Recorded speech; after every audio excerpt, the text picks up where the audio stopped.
Movie bia akwaba edbe 2K news and blogs so. Mr. And no first time ah we share no subscribe. No like no share comment and so comment section ho am. Adofo ensensema ekoso e media yi so na yedi bi ba be so mo. Me pese me kasa be tintinti no. Mo mi nyamre ne entina se. Ne enkohwe me do bibias. Will have a fiscal burden in the next budget. In the next budget. So you are saying that the next government should carry your burden of $350 million? Mr. Speaker, no way. No way. It's not going to happen. Right, Honorable Speaker, as we speak, there is no 2025 budget. Activities before us cannot commit to the 2025 budget. You don't know the priorities of the next government. Look, I reviewed the Hansard before coming here. The Honorable Chairman Sabosu is a precedent to me. Okay, it's authority on this matter. In 2016, what he said to us, and it is for that reason why today we were not able to take the loan for Dam and Go Water. I brought Dam and Go Water before us. They said to us that you cannot commit the next government, and if it is urgent or important, allow the next government to take it.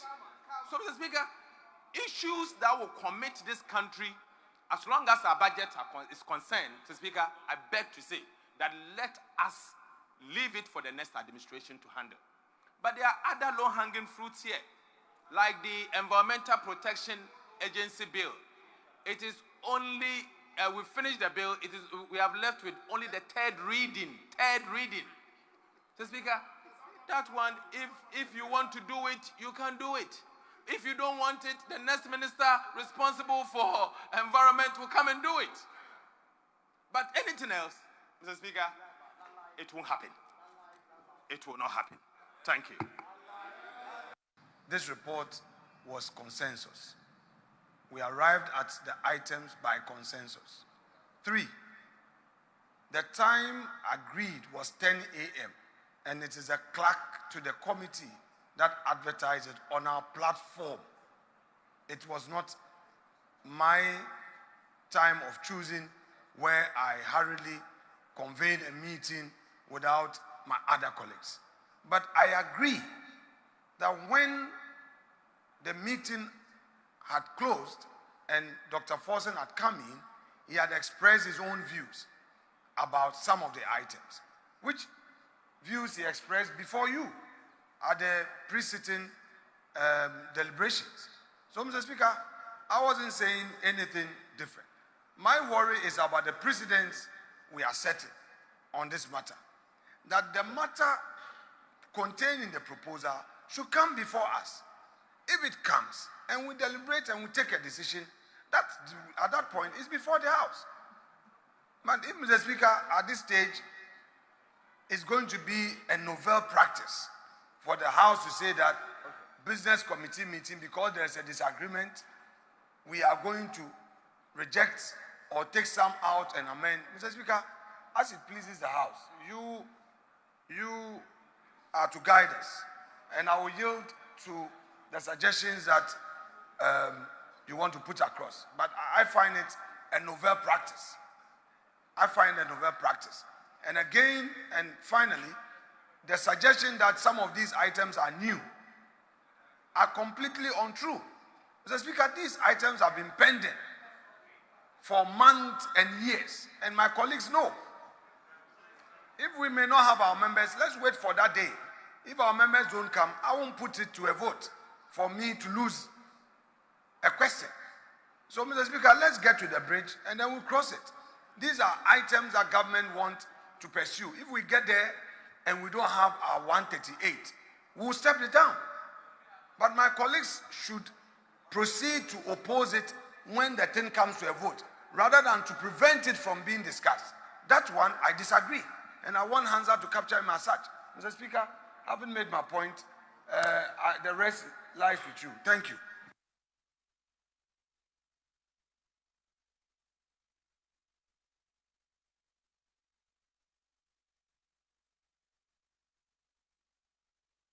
Yes, please. Deputy Minority Whip. Mr. Speaker, for the records, I just want the majority leader to be aware that he misled us. Mr. Speaker, the business committee notice was issued with the time at 8 a.m. This morning, the majority leader changed the time, said, let's do 9 a.m. At 9 a.m., he directed the clerk to change from 9 a.m. to 10 a.m. You changed the time twice. The test is here. On the platform is here. So we were all waiting that once he changed the time to 10 a.m., it's 10 a.m. We got there 10 a.m., you have said the meeting is over. Then you have come to say that we are not misled. You misled us. If we got there late, it doesn't mean that you didn't mislead us. 8 a.m. is the meeting take place at 8 a.m. When you said let's do 9 a.m., all your text messages are here. 8 a.m., you said let's do 9 a.m. Then later, the clerk issued, have been directed by the majority leader to reschedule the meeting to 10 a.m. That is here. Is it true or false? Then we're waiting 10 a.m. I too got there 10:13. You said the meeting is over. Then he said, no, let's reconvene and sit. You said you are going to pursue other issues. When Atu entered there, were you there? No, Mr. Speaker. You see, Alex, let's state the record. If you had admitted your mistake, that you misled us, maybe we should have considered you. But you misled us, and you are continuing saying that for the record. Now you are proving to me that it was deliberate. Oh, let's beat them by the time. And take everything to the floor. Ask your deputy. When I questioned her, she said, oh, let's go to the floor so that you raise your issues here. Then he has come to do say, and you are saying that no, he shouldn't do that. Speaker, with respect, the minority leader indicated the reason for the time change was that he said you had a caucus meeting. Mr. Speaker, it was at the instance of your leader. Please don't let's go there. The 8 to 9, 9 to 10 was because he indicated you guys had a caucus meeting. And I yielded. You may recall that on the same platform, we were to have the meeting last week. And Honorable Kwame Agbodja, the chief whip, requested that we do it today. And I again yielded. It was not because I wanted to be, I built consensus with you. When there are some small errors, then you want to blow it out of proportion. Honorable Ahmed, we were supposed to have this meeting on Friday. You said you wanted it today.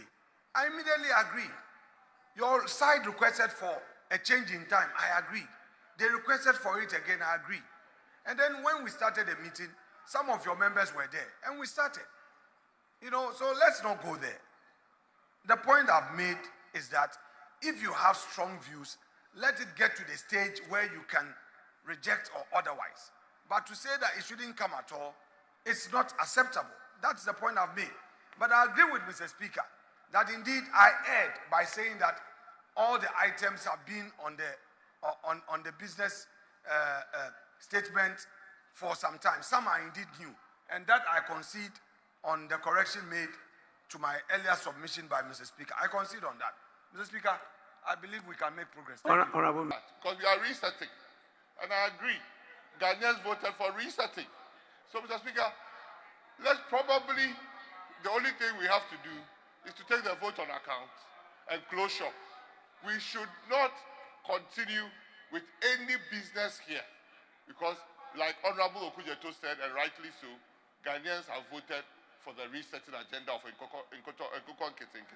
So, not only that, Mr. Speaker, apart from the vote and proceedings and maybe his end of service benefits that he's very much interested in, every other thing, social protection bill, second reading of bills, third reading, so that we have enough time to do Article 71 business and do vote on account, such that, yes, if it is not worth doing, it's not worth doing. Please. So we have agreed on resetting. Let's close shop on everything. Do those that are interested in that will further his own personal interest. And close shop. Thank you. Honorable Leader of the House suggested we sit on Saturday. Mr. Speaker, that is totally rejected. There's no reason for us to sit on Saturday. Mr. Speaker, on 2 occasions, his side dragged us out of our constituencies to this house to do what he described as urgent business, which is not different from what is placed here. He refused to even come and do his own business. Now that you have called us under normal circumstances, he's asking us to add another day, a Saturday. Mr. Speaker, what is the justification? And that is why I adopt the position by the former running mate of New Patriotic Party, my own friend, Honorable Dr. Opoku Prempeh, who says that we should take the businesses that are urgent, that is appropriation in advance expenditure in advance of appropriation, and those items that are time bound. And then we call it a day. The new government comes and decide what priorities are. Then we do them, Mr. Speaker. So I think, leader, we beg you. I know you have a tough job, but to assume that we can do, you know it yourself, we cannot start any bill now. We've never even done it before. It is just not, and I would encourage you. The atmosphere in the House today appears to be cordial. I entreat you to entrench the peaceful nature of this House towards Friday. Any attempt to do other things may not be good. And you also said the whips should do something about welfare. Leader, you have the key to addressing the welfare issues of this House. I have no control over the finance minister. I have no control over the common fund administrator. You can do that. I don't even know the last time I saw the how do you call it, the common fund administrator. All I know is that during the campaign, candidates of a particular party receive a lot of goodies from common fund. It's not from her. It's not from her. Okay. Honorable Dr. Poku Prempeh said that it's not from her. I just said, I didn't mention any name. I said they receive goodies. One particular party received goodies that appear to be goods from common fund. But if it's not from her, fine. But the only people who can cause the common fund administrator to disburse to the assemblies, the only person who can cause the common fund administrator to fulfill her mandate as in the Constitution is you, not our side. But if he fails, maybe we would advise ourselves. So there is no shifting of responsibility. You have the opportunity. I've seen people call you majority leader today. Live to the expectation. We have 5 days to prove you are majority leader. Otherwise, we take it from you. I will reserve other comments. Items that have been listed on the business statement have not suddenly arisen. They are not matters that have suddenly arisen. They have been with us. In the spirit of continuity in governance, in the spirit of a certain novel precedence to guide tomorrow, I want to encourage my colleagues to cooperate with government to do this key government business. For instance, Mr. Speaker, my respected colleague Ablakwa of n0t stated that the incoming government intends to reduce taxes and deal with obnoxious the tax regime we have, according to him. If that were to be so, why will this same incoming government reject the 1D1F, which is giving an incentive? Because we don't want too many imposition of taxes on corporate Ghana. What this tax is doing, is to take away the taxes. You say that you are going to repeal taxes. We are giving an incentive. You say no. Honorable Majority Leader, business statement. Yeah, Mr. Speaker, I'm responding to the consensus. No, we are not debating the subject matter. We are looking at the business statement and the items. So, Mr. Speaker, what I'm saying is that I did not just come up with these. We sat at the committee. It's a collective decision to bring this proposal.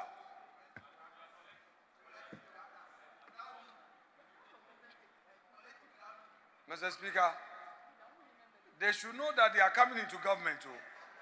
This opposition posture, you better change. I mean, You are no more in opposition. You better stop that your behavior. You should change your behavior. We should see signs of your readiness to govern and stop this violence, chaotic, bugaga thing. Stop. You are Honorable members, please. We are not just in a conversation. I express. Hansard would bear me out. I use the word yes. You see, Mr. Speaker, you know,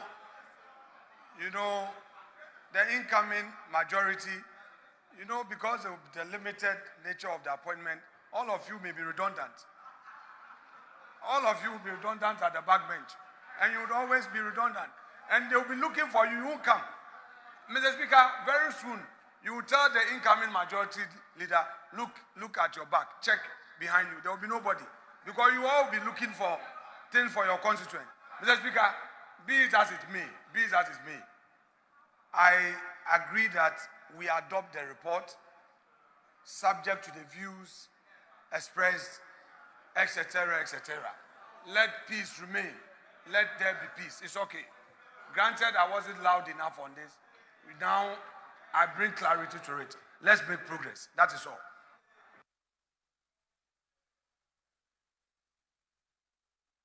Yes, honorable members, do we need to debate this again?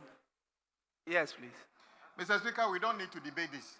But Mr. Speaker, my colleague on the other side, you've actually helped him when he was insisting that you shouldn't put a question because he wanted everything here to be adopted. Mr. Speaker, I will encourage you, and he's saying that whenever he's got his numbers, he will bring things that we don't like and put them to vote. Mr. Speaker, I want you to be fair to him and all of us. Put the issues, even the business statement, to listen. So if the House decide that we are rejecting it, let's reject it today. Not on the day that he's got people on his side. So, Mr. Speaker, I entreat you, put the issue to a vote. So that let us reject it for him to know that we are opposed to the attempt to grant tax waivers worth 300 million, which have been opposed for 2 years. Mr. Speaker, put the question. Don't even give him the opportunity because you were speaking to him in parable when you said to him that sometimes you protect him by asking him to look at his back. By looking at his back. Mr. Speaker, what happens the day that the people at my back are not enough and his are more? Then you will try to take the judges, would that be fair on that day? Mr. Speaker, would that be fair on that day? Mr. Speaker, put a question so that we reject the business statement today, so that we can go and do a proper business committee meeting and agree on what is put on the business statement coming from the majority of the people on the business statement. That will be a fairer way of doing it instead of protecting him because he has, almost scanty back there, just like the votes they got, so that we who are in a majority will be in a disadvantage. This is the true nature of who you are.